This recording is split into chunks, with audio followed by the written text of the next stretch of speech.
Chapter 9. Jim's World. A chill wind had begun to pick up as Glenn made his way along the jetty to where the police patrol boat was currently lying. The sea state had also changed since earlier that night. Instead of the flat calm, there was now a slight lop on the water, which for someone with not a great deal of seamanship experience required a small degree of care and attention as to where was best to board the vessel. Glenn chose the right moment and deftly jumped aboard. The well-trained crew quickly cast off, and soon the boat was bouncing its way across the small open expanse of water towards the now isolated island. The occasional burst of spray flew across the bow. Glenn caught the odd bit of water in the face, which reminded him why he wasn't the greatest fan of the English waters, cold and wet. He liked the sea, but not this type. Wet was fine, but he much preferred the warmer waters of the Med or the Algarve to these unforgiving, often treacherous depths. "Soon be there, mate," said one of the crew, who'd caught at the sight of the grimace spreading across Glenn's face as the first bit of spray had given him a temperate slap across the cheek. "No worries, I can deal. Don't envy you guys when it all really kicks off," Glenn replied as he forced a smile. "Jump into the wheelhouse if you like. Bit drier in there." "Cheers, man, but I'll be okay. A little bit of water never hurt anybody, right?" Glenn didn't want to be labelled as a soft touch, or even worse by that English term, landlubber.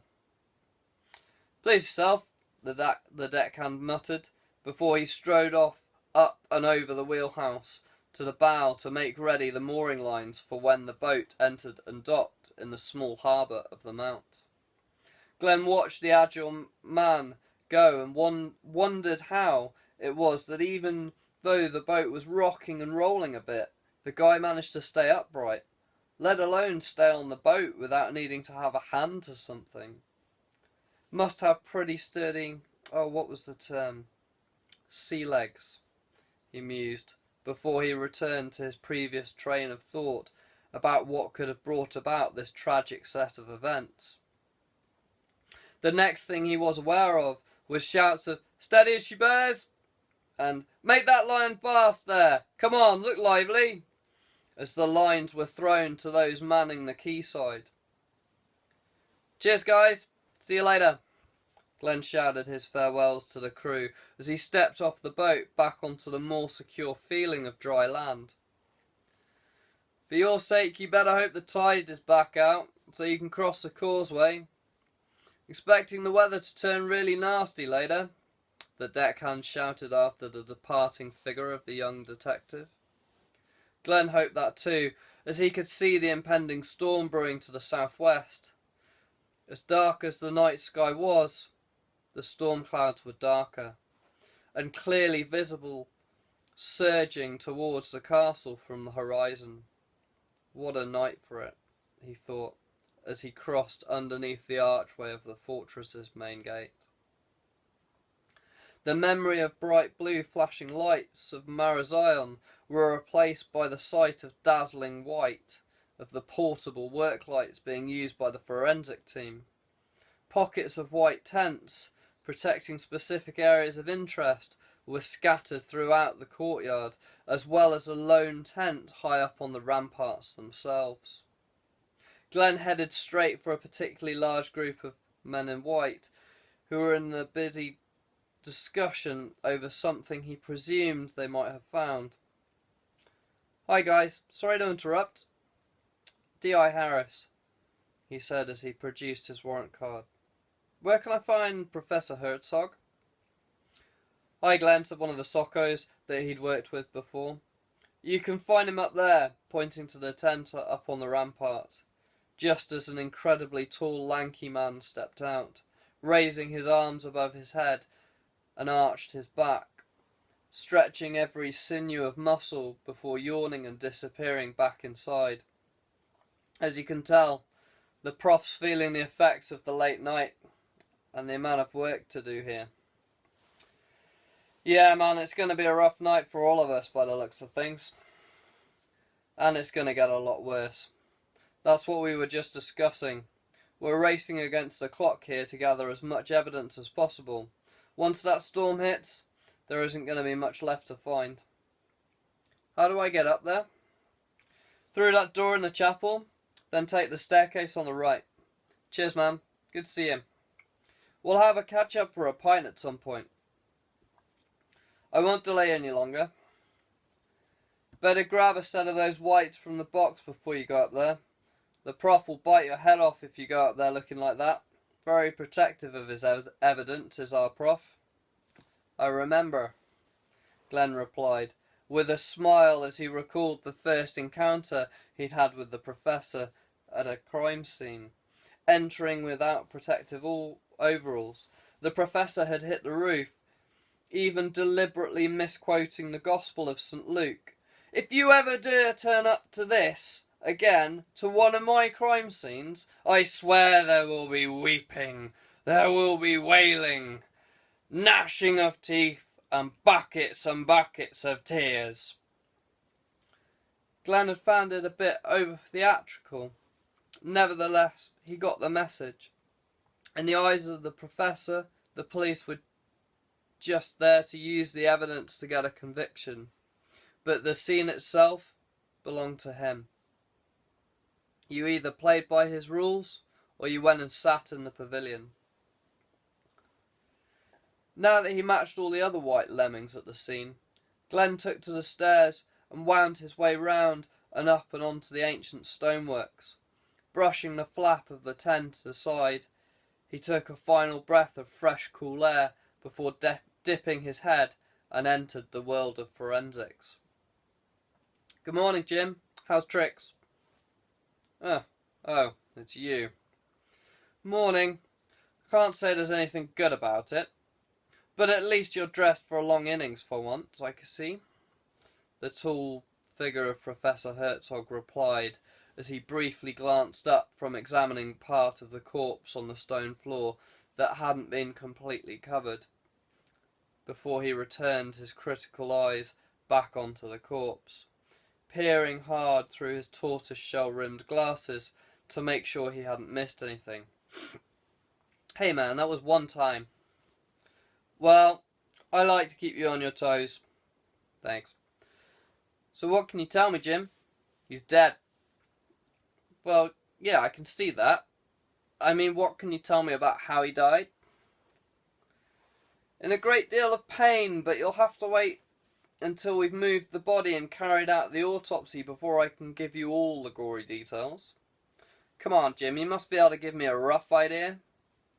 If this is the body of Jackson Orban, you know we will have to be seen to be doing everything in our power to catch his killers. Off the record? Yeah, off the record. You good with corpses? This one definitely isn't for those with weak stomachs. See my fair share. I'll be okay. Okay, but don't say I didn't warn you, Jim Herzog said as he pulled back the sheet covering the rest of the lifeless young man. The full sight of the body caused Glenn to take a sharp intake of breath, and he could feel his stomach twitch ever so slightly. He had seen many dead bodies, but not many as mutilated as this one, not to mention the sheer volume of blood pooled around it. Told you so. You okay? Yeah, just give me a sec, Glenn replied as he tried to compose himself. By looking at it as a non-person, but just an object, he found that as long as he removed the personal side, he could look at almost anything. I'd put his age at around early to mid-20s. As you can see, the body has suffered a huge amount of trauma, both pre- and post-mortem. Lividity hasn't yet set. Nevertheless, I'd be confident to say that he was killed here and that the body hasn't been moved. What would you set time of death at? Well, taking into account that the body appears to be in good health up until the events leading up to the death, and also factoring in the recent drop in temperature, I'd say sometime in the last 2 to 3 hours. Again, the autopsy will help to narrow this a bit. If there are any internal health issues that one can't see here, then the window could shift. But I'm pretty certain this is more or less the zone you're looking at. Sure thing, would fit into the times between shots being reported and armed response's arrival, so I'm happy with that assessment. What can you tell me about the death? About causes? Oh, well, I think I can be a little more specific than just cause of death. Step outside and I'll walk you through what I think happened. Great. Give me a bit of a break from this. Glenn replied with a furtive glance in the direction of the corpse. Not quite as comfortable with this one as you thought. It's not what you think. Just such a waste of life. I know what you mean. This one could have been destined for great things by all accounts. Cut down well before his time, Jim Herzog replied as he stepped out of the tent into the bitter cold night air. Right, okay. So I'd suggest he was making his way along the ramparts in the direction of the keep, most likely running due to the way the body fell, and that the first injury was to the knee rather than to the arm. In my opinion, he was shot from behind, probably by someone standing in that doorway, he said, pointing to the doorway from the stairs that Glenn had used earlier. Further inspection of the body will confirm this, but judging on the blood spatter, this is the most likely scenario. Can you postulate what type of weapon would have been used, or will you have to wait for the autopsy and ballistics? Considering what I've noted from the entry and exit points, you will most certainly be looking for a rifle, and from the catastrophic damage to the front of the knee, I'd definitely say that either a hollow point or a nastier derivative, such as an RIP shell, was used. But until we have a closer look from the table, and depending on whether we find any metal fragments in the wound, I can't be any clearer at present. That's pretty horrific in itself. Oh yes, very. This by itself would have been enough to eventually cause death. Unfortunately for our young friend here, he went through a lot more than that before the bales were knocked off. Not particularly common ammunition to get hold of over here, is it? Compared to our rebellious cousins over the pond, it's not readily available, but you know yourself that if you operate in the right circles, people can get their hands on almost anything. So we could be looking at something gang-related? Possibly, but I would suggest that whoever was responsible had a military background at some point. Why would you say that? Well, firstly, even at this relatively close range, you would need a certain degree of skill to be this accurate in immobilizing a target, moving at speed. Secondly, my initial thoughts about the knife wound to both the upper arm and the chest were that they're typical of the type of wound caused by a large combat knife. Not only this, but the method of twisting the knife to inflict maximum damage and pain is certainly in line with close hand-to-hand combat training. It most certainly was the knife to the chest which was the mortal blow, and I would add that this was done with considerable force. It appears to have cleaved 2 ribs on the way through to the heart. In my opinion, it was a very clinical blow. One single heavy blow. Most likely the attacker was standing above and behind him. This adds weight to the theory that they had military training. There are no signs of this being a frenzied attack. It was methodical, quick, and clean. Something you would expect from a pro, not just a random gang-style attack. They don't tend to be as precise as this. What about the other injuries, such as a broken cheekbone?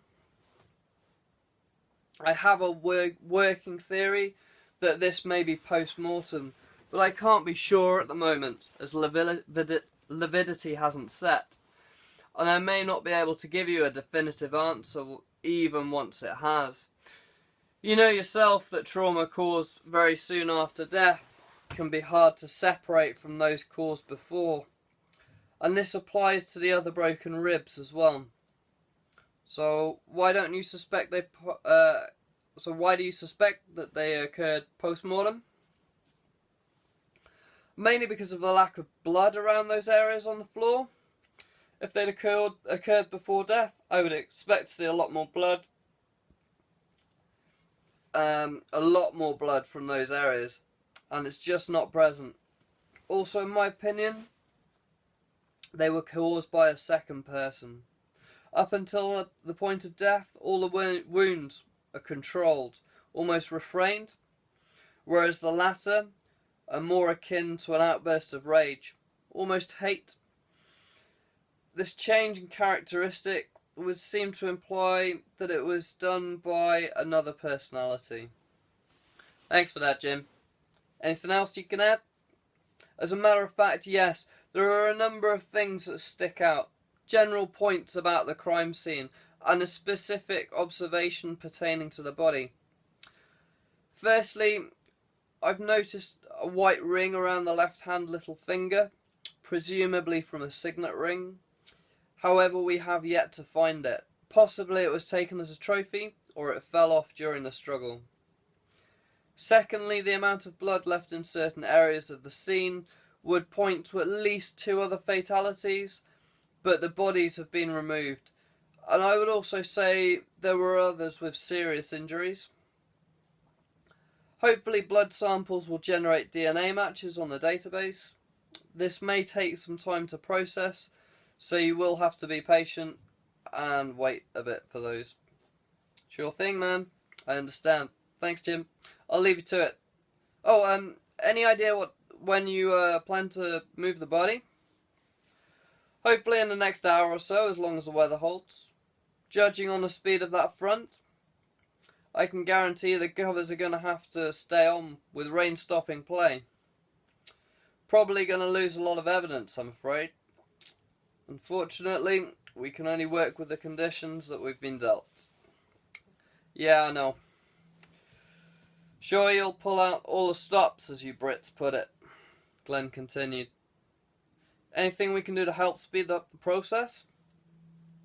Well, a couple of extra hands to help bag up the evidence wouldn't go amiss. Sure thing. I'll give the super a call and request a few buds to be sent over. Right, man, I'm gonna head. I want to look around the courtyard and see if there's anything that might have slipped through the net. We're not amateurs, you know. Yeah, but a extra pair of fresh eyes can't hurt, Glenn replied, making a slightly more hurried departure than normal, as he'd realised that his last comment had struck a bit of a nerve and didn't want to linger in case the prof became any more excitable. He'd seen Jim when his rage erupted and knew very well that he wouldn't want to once again be on the receiving end of a full-blown dressing down. Once was quite enough. Glenn made the call to the super, and as he descended the stairs back down to the chapel. Hey boss, any chance of sending a few extra buds to help with bagging and tagging evidence? Jim's struggling, is he? Just concerned that this storm is going to wreak havoc and wreck his crime scene before all the evidence is processed. Makes a nice change. For once he won't blame us for contaminating evidence. I'll see what I can do. Sure, there are a few plodders twiddling their thumbs. Good experience for them too. Has he given any indication as to the circumstances around the death? Yeah, I'll fill you in later. There are a few other points of interest I haven't looked at yet, and I want to get these covered before returning to the mainland. Okay, just make sure you put everything in your notebook. I sort of told him his comments were off the record. Oh, never mind that. He knows how this game's played. Just make sure you have a note of it somewhere. No worries, catch you later, boss. Good work. Crack on, the super said before hanging up. D.I. Harris? A voice called out, reverberating around the empty space of the chapel. Yeah, be down in a sec, Glenn replied as he quickly descended the last few steps.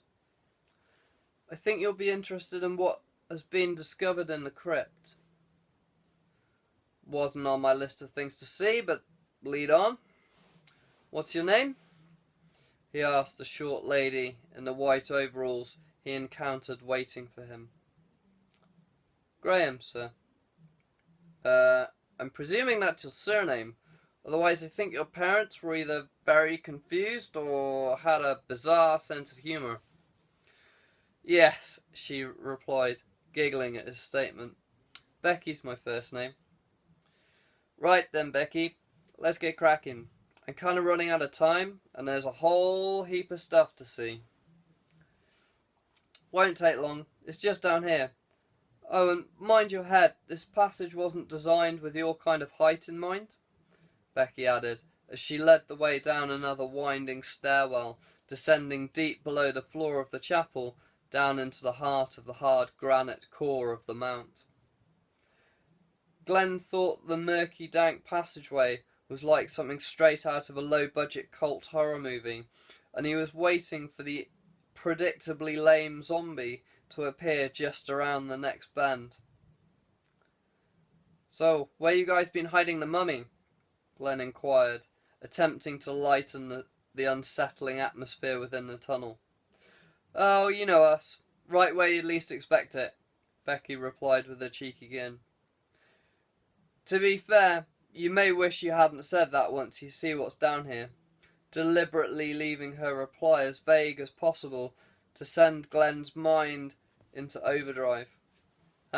Funny, not biting, he replied, determined not to give her the satisfaction of knowing that there was even the slightest paranoid thought now racing through his head.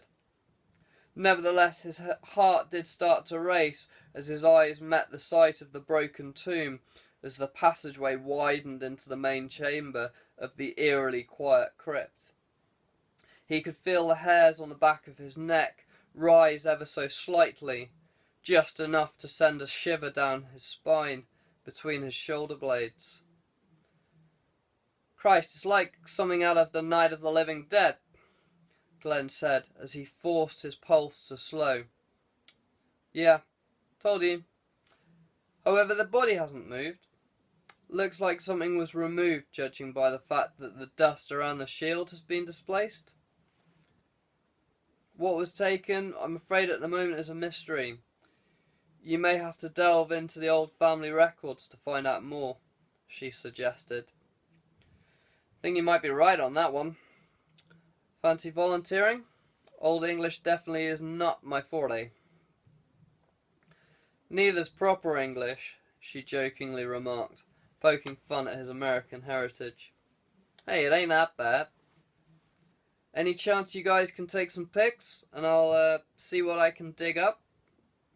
No pun intended. Already done, and we've dusted for prints, but guess they were wearing velvet gloves. Couldn't find any trace of a usable paw mark. That's the story of this scene so far, Glenn mused. It's a real tough one, and the weather isn't making it any easier. But, knowing Jim, I'm sure no stone will be left unturned, and he'll find something to kickstart the hunt. Right, best get back up. Must view the courtyard before this storm wreaks havoc. I hope you've got a decent raincoat. No time earlier. Just hoping that we get off this rock before then. That's the spirit. If a little optimistic, I think. Thanks for the tour. Hope you managed to stay dry. I'll leave you to search for your paw prints, Glenn said, just before he stepped out of the stillness of the chapel into the swirling gusts racing around the courtyard and blazing brilliance of the work lights. So dazzling were they compared to the dimness of the chapel that he had to squint and shield his eyes for a few moments before they gradually became accustomed to the unnatural brightness for that time of night.